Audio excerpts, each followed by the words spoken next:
Yo, I'm making a real quick video on recovering from an injury, just so those of you who have injuries can have a better idea of how to treat yourselves, because there's nothing worse than getting hurt and being like, I don't know what I'm supposed to do, or even worse, I may even be making things worse or whatever. So yeah, this is just in general, how I think it's good to treat injuries of this severity or whatever. So, maybe you get something out of it, maybe you don't. But, as athletes, just injury recovery is super important.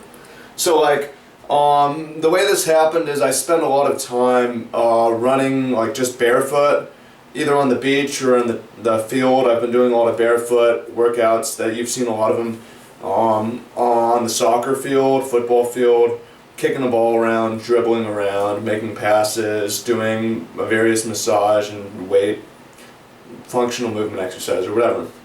Anyways, I was running in, and for whatever reason, I planted on my toe. I rolled my toe over like this. Just ran bass, and that happened yesterday.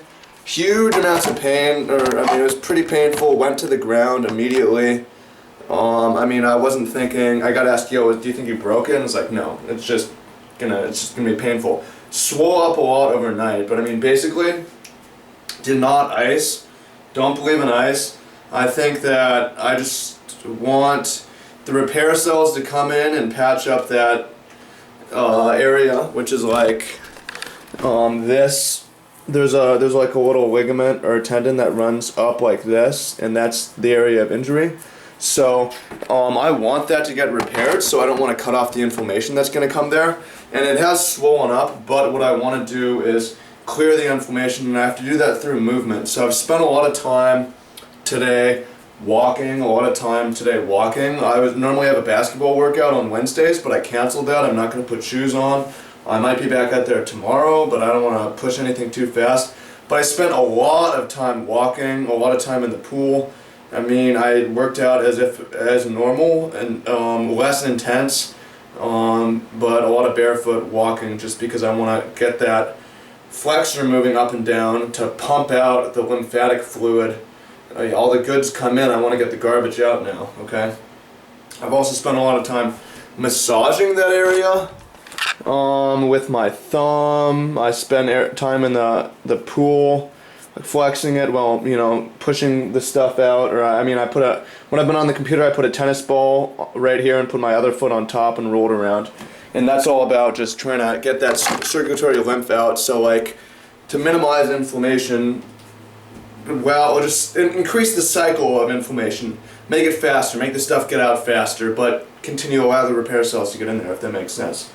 Also, this tape, this is called rock tape, or kinesio taping if you want to look that up. And basically I stretched it out, the tape, and in order to make the area of skin bigger, and if the surface of the skin is bigger, there can be more oxygen in here. More oxygen means greater blood supply, means faster healing. Supposedly, I'm just trying it out, and I think it's going to work because, this is something smart people do, and there's science behind it, but we'll see. Finally, there's an important lesson from getting injured. Every time you get injured, it's not really bad luck. You did something wrong, generally, unless someone elbows you in the back, right? But my lesson from this, and in general, anytime I get injured, I'm like, all right, I want to correct the way that I move, right? If I sprain my ankle landing, I need to work on landing.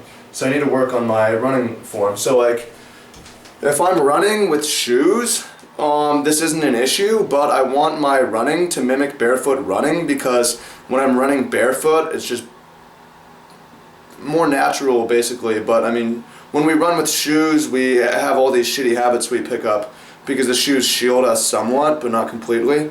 So I want to work on my barefoot running form. But what happens if for my toe to catch and get caught under my foot, and for my leg to continue driving, I was not, what is this, dorsiflexion?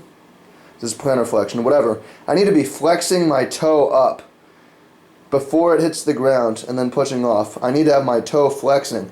So today when I was, if that makes sense, and if I don't, that's when it can catch. In shoes, it doesn't matter. It doesn't seem like it matters, but it does matter. You're not going to get injured in this way, but you're going to miss out on valuable energy, basically. So, when I was walking today, anytime my toe grazed the ground, painful. So, as I'm walking, I'm correctively flexing my toe up on the way, in the air, on the way to my strides. And that's an important correction that's going to serve me really well in all my training. So, that's basically what it is. Tomorrow it'll maybe be fine. We'll see how the swelling is. I think I'll probably get on the basketball court, and if not, I'll wait one more day. No big deal. Serious complications avoided. Really simple. So whatever injury you have, hope that helps. Or next time you sprain your ankle or sprain your toe or something like that, maybe use some of the ideas in here to recover faster, using science rather than witchcraft or whatever. So. That's energy efficient basketball, and it's recovering from a toe injury.